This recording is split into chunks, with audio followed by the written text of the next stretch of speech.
Welcome to doctor easy online pharmacy classes. आज का topic है structure and uses of cresol. Cresol एक methyl phenol derivative structure है, इसीलिए इसे मिथाइल फिनॉल्स भी कहते हैं या हाइड्रोक्सीटोलुइन भी कहते हैं, क्योंकि इसमें हाइड्रोक्सी ग्रुप प्रेजेंट होता है टोलिन पे, तो उस स्ट्रक्चर को कहते हैं क्रिसॉल। इसमें जो फंक्शनल ग्रुप की पोजीशन डिफरेंट होने की वजह से ये तीन भागों में प्रेजेंट होता है। ठीक है, तीन भागों में नहीं, तीन फॉर्म में प्रेजेंट होता है।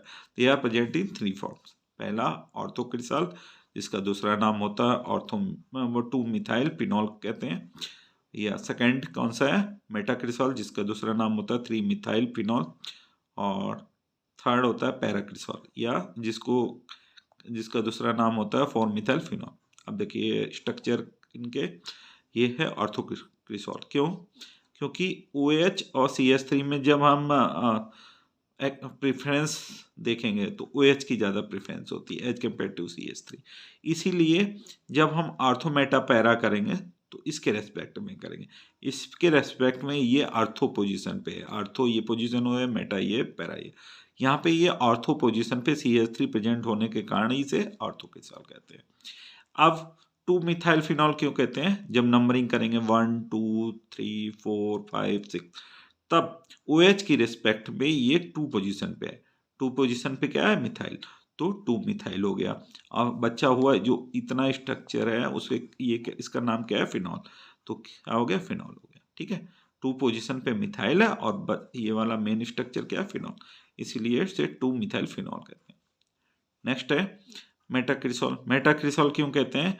क्योंकि OH के रेस्पेक्ट में इसमें मेटा पे CH3 है, तो इसलिए मेटाक्रिसॉल कहते हैं। अब 3 मिथाइल फिनॉल क्यों कहते हैं? नंबरिंग करिए 1 2 3 4 5 6, 3 पोजीशन पे क्या है, मिथाइल है। ठीक है, तो 3 पोजीशन में मिथाइल ये हो गया, और बचा स्ट्रक्चर ये फिनॉल हो गया। आप पैराक्रिसॉल क्यों कहते हैं? क्योंकि OH के रिस्पेक्ट में ये पैरा पोजीशन पे है, ऑर्थो ये, मेटा ये, पैरा पे CH3 ये, पैराक्रिसॉल इसलिए कहते हैं। अब 4 मिथाइल फिनॉल क्यों कहते हैं? क्योंकि नंबरिंग करिए 1 2 3 4 5 6, फोर्थ पोजीशन पे, ये देखिए फोर्थ पोजीशन पे क्या है, मिथाइल, और बचा स्ट्रक्चर फिनॉल है। ठीक है, तो इसलिए 4 मिथाइल फिनॉल इसे कहते हैं। Next, uses of cresol. पहला यूज देखिए इसके, जो क्रिसॉल के काफ़ी ज़्यादा यूज होते हैं। ठीक है, यूज होने की वजह से, हाँ, काफ़ी ज़्यादा यूज होते हैं। They are use as following. जो क्रिसॉल को काफ़ी यूज है। पहला देखिए, they are use as disinfectant. जो क्रिसॉल को डिसइंफेक्टेंट के रूप में यूज करते हैं, हर्बिसाइड के रूप में यूज कर सकते हैं, प्रिजर्वेटिव एजेंट के रूप में यूज कर सकते हैं, और परफ्यूम के रूप में यूज कर सकते हैं। ठीक है, they are used as insecticide, herbicide, preservative agents and perfume. Second, in textile industry they are used as cleaning agent. They are used as cleaning agent के रूप में इंडस्ट्री में, हम टेक्सटाइल इंडस्ट्री में यूज करते हैं। थर्ड है, orthocresol derivative are used as herbicide. Ortho जो क्रिसॉल डेरिवेटिव होते हैं उनको हर्बिसाइड के रूप में यूज कर सकते हैं। जैसे एग्जाम्पल क्या है, डाई नाइट्रो है, ये क्या है, di nitrocresol and 2 methyl 4 chlorophenoxy acetic acid. ठीक है, ये देखिए डाई नाइट्रोकिसॉल, इसका नाम क्या है, डाइनाइट्रोकिसॉल, जो कि हर्बिसाइड के रूप में यूज होता है। और इसके अलावा दूसरा क्या था, 2 मिथाइल, ये है 2 मिथाइल 4 क्लोरो, ये डाइनाइट्रोक्रिसॉल है, ये स्ट्रक्चर है, उस समय दिख नहीं पा रहा था। और ये दूसरा वाला है 2 मिथाइल 4 क्लोरोफिनॉक्सी एस्टिक एसिड। ये देखिए यहाँ पे हर्बिसाइड के रूप में कौन कौन से एग्जाम्पल हैं, डाइनाइट्रोक्रिसॉल, 2 मिथाइल 4 क्लोरोफिनॉक्सी एस्टिक एसिड, ये है। ठीक है, ये दोनों किसके रूप में यूज होते हैं, हर्बिसाइड के रूप में, जो कि एक ऑर्थोक्रिसॉल डेरिवेटिव है। उसके अलावा ऑर्थोक्रिसॉल का यूज क्या है, मसल रिलैक्सेंट, मेफेनिसिन। ठीक है, जो दूसरा यूज क्या है ऑर्थोक्रिसॉल डेरिवेटिव का, मसल रिलैक्सेंट के रूप में यूज करते हैं। उसका एग्जाम्पल है मेफेनिसिन, ये देखें, ये मेफेनिसिन। ठीक है, देखिए इसके रेस्पेक्ट में ये ऑर्थो पोजीशन पे, इसलिए ऑर्थोक्रिसॉल डेरिवेटिव। उसके अलावा थर्ड यूज क्या है, डिसइंफेक्टेंट के रूप में, उसके अलावा सॉल्वेंट के रूप में, और केमिकल इंटरमीडिएट।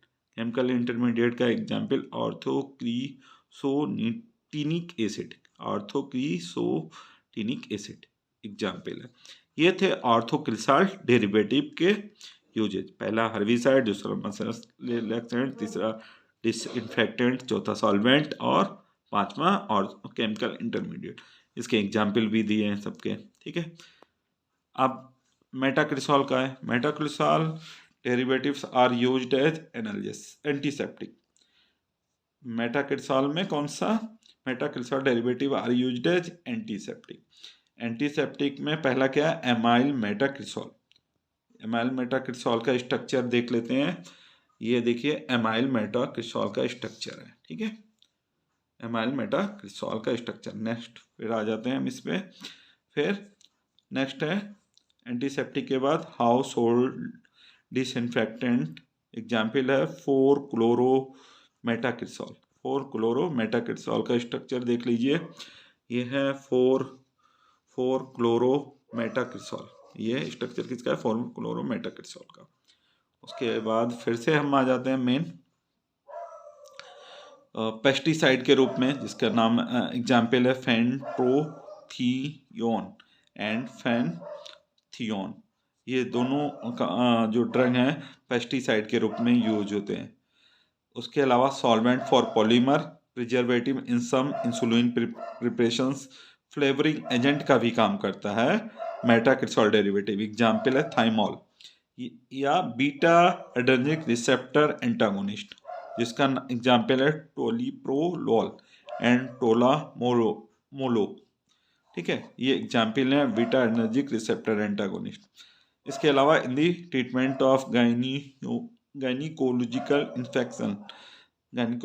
इन्फेक्शन के ट्रीटमेंट में यूज होता है। इसके एग्जाम्पल जो है मेटाक्रिसॉल डेरिवेटिव का एग्जाम्पल है ये पॉलीक्रिसुलिन। अब इनके स्ट्रक्चर हैं वो देख लीजिए एक एक स्ट्रक्चर। ये हैं एमाइल मेटाक्रिसॉल का स्ट्रक्चर जो कि यूज होता था एंटीसेप्टिक। ये 4-क्लोरोमेटाक्रिसॉल का स्ट्रक्चर जो है वो डिसइंफेक्टेंट के रूप में यूज होता है। फेनिट्रोथीन एंड फेनथियोन दोनों जो हैं वो पेस्टिसाइड के रूप में यूज होते हैं। और ये जो थाइमॉल है वो फ्लेवरिंग एजेंट के रूप में यूज होता है। उसके बाद ये टोलिप्रोलोल जो है बीटा एड्रेनर्जिक रिसेप्टर एंटागोनिस्ट के रूप में यूज होता है। उसके बाद जो है पॉलीक्रिसुलिन बुक जो कि एक गायनिकोलॉजिकल इन्फेक्शन के ट्रीटमेंट में काम आता है। उसके बाद जो लास्ट है वो पैराक्रिसॉल डेरिवेटिव है। Paracresol derivative are used as non selective beta blocker. Non selective beta blocker के रूप में ये यूज होते हैं। एग्जाम्पल बुप्रेनोलॉल। बुप्रेनोलॉल जो है एक पैराक्रिसॉल डेरिवेटिव ड्रग है। ये है इसका स्ट्रक्चर, ठीक है। उसके अलावा एक कॉमन एंटीऑक्सीडेंट के रूप में यूज होता है। उसका एग्जाम्पल है ब्यूटाइलेटेड हाइड्रोक्सीटोलिन। इसका स्ट्रक्चर ये है। ये दोनों जो ड्रग हैं ये किसके डेरिवेटिव है, पैराक्रिसॉल डेरिवेटिव।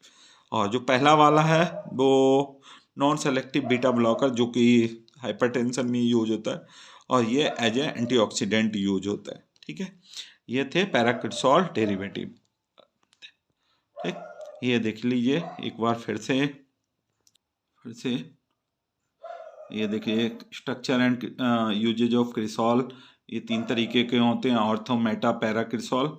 ये तीनों के स्ट्रक्चर, फिर यूज, पहला स्ट्रक्चर यूजेज दिए हैं हमने, फिर से ये डिफरेंट यूजेज ऑर्थोक्रिसॉल डेरिवेटिव का दिया है, फिर मेटा का दिया है। इनके हमने यूजेज दिए हैं डिफरेंट यूजेज हैं मेटाक्रिसॉल के।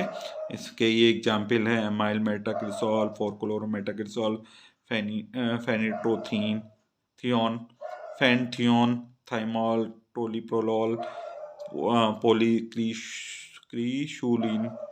ये है मेटाक्रिसॉल डेरिवेटिव। अब पैराक्रिसॉल डेरिवेटिव जो कि है नॉन सेलेक्टिव बीटा ब्लॉकर के रूप में यूज होते हैं। उसका नाम है बुप्रोपेनोलोल, और एक एंटीऑक्सीडेंट के रूप में भी यूज होते हैं मेटाक्रिसोल डेरिवेटिव, उसका नाम है ब्यूटाइलेटेड हाइड्रोक्सीटोलिन। Thank you.